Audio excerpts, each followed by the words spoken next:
Oi, gente, como que vocês estão? Sejam bem-vindos a mais uma sessão de Unibase para LCPs! E eu sou a Gabi Marino, sou de Management do C2, e eu vim falar um pouquinho sobre o contexto do C2 durante o ano de 2023, beleza?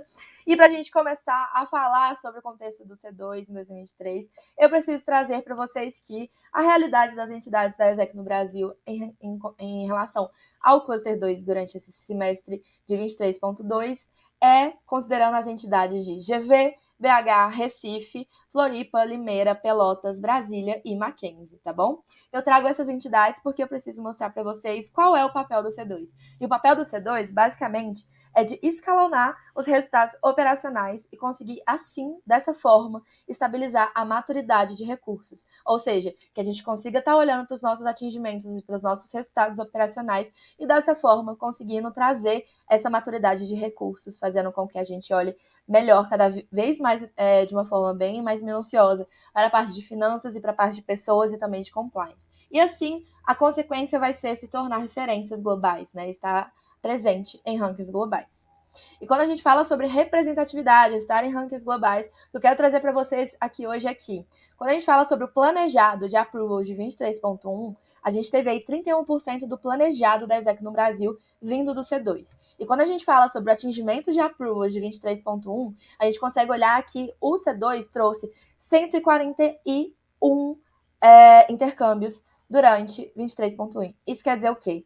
32% do atingido da ESEC no Brasil veio do Cluster 2 no semestre de 23.1.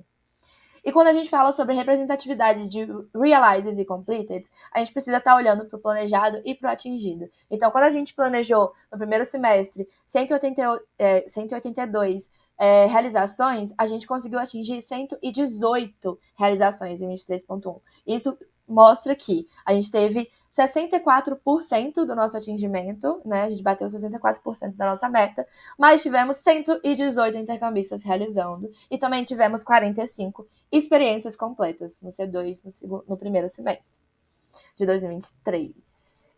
E quando a gente olha para o nosso Old Model, sim, ele mesmo, o mais lindo de todos, a gente consegue analisar que o principal parâmetro que a gente teve de decrescimento em relação à média da ESEC no Brasil, o único, na verdade, foi o critério de Customer Success, beleza? Então, a gente teve aí no C2 a nota de 1,76 e da ESEC no Brasil de 1,81. Então, a gente teve uma diferença bem pouquinha, né, entre um e outro, mas foi um decrescimento em relação à média. E aí eu trouxe os outros critérios para que vocês consigam analisar que em todos os outros pontos a gente teve aí um crescimento em relação às médias, tá? Então, quando a gente olha para o OSI, a gente consegue ver que o nosso maior atingimento dentro do Cluster 2 é sim de pessoas, então a gente teve aí 7,53, a nossa nota em pessoas, e a nossa nota mais baixa de OSI foi a nossa nota de finanças, beleza?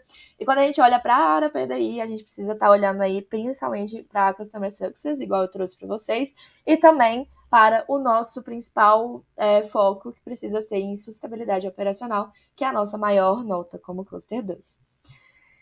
E quando a gente olha para o C2 e quando a gente olha para os pontos que a gente precisa estar, né, cada dia focando e analisando melhor, né, começando em membresia, primeiro é entender qual é o RH ideal e a retenção ao longo do semestre. Então, muitos CLs hoje não conseguem ter o RH ideal e a retenção ao longo do semestre. Estruturas de LB e de TLB completas e agora de LCP também, né, vem aí. Entrega de Pixel na timeline correta e produtividade da membresia. Então, são questões que a gente precisa estar olhando para a gente conseguir crescer os nossos recursos. Quando a gente olha para finanças, a gente precisa estar olhando em estratégias que sejam sinérgicas, então que sejam ali alinhadas com operações, então trazendo aí questões, né, mais focadas na performance versus a parte financeira do escritório. Pagamento total do repasse, então 100% de repasse é o ideal, é o que precisa ser feito, é o que todas as entidades do C2 precisam estar passando, tá? E aumento de contratação de CLs em dívida, beleza? E esses são os pontos de finanças. E quando a gente olha para operações, a gente precisa estar olhando para os pontos de atingimento geral do cluster, performance de GVs. Então, hoje a gente precisa estar cada vez mais focando nessas sinergias, principalmente com a Valesca, MCO de V, para a gente estar crescendo o nosso funil, né? Porque uma das nossas realidades mais com decrescimento é hoje as nossas entregas de GV. Topo de funil é algo também que hoje os escritórios estão com muitos gargalos. Então, como trazer ações que sejam alinhadas, né? Olhando para as conversões, olhando para B2C, olhando para as ações específicas e redução dos termos de crédito, beleza? E não, por fim, mas não menos importante, a gente também tem aí um dos pontos que a gente precisa estar olhando sempre como C2, que é o nosso RM, que é algo que a gente precisa estar sempre, enfim, indo atrás, entendendo como que vai ser no final dos meses e como que a gente consegue estar aí, né, melhorando para ter voz durante, enfim, todos os momentos de posicionamento e representatividade também dos LCPs do Cluster 2.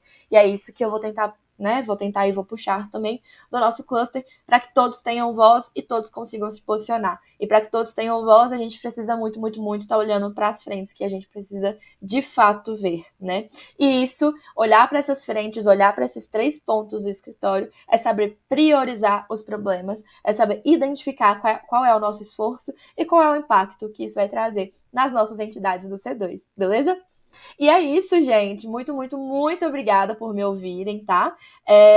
Qualquer coisa me chame, vamos conversar um pouco sobre o histórico e vem aí 23.2 com novos atingimentos, com novas formas de olhar, com novas formas de trabalho.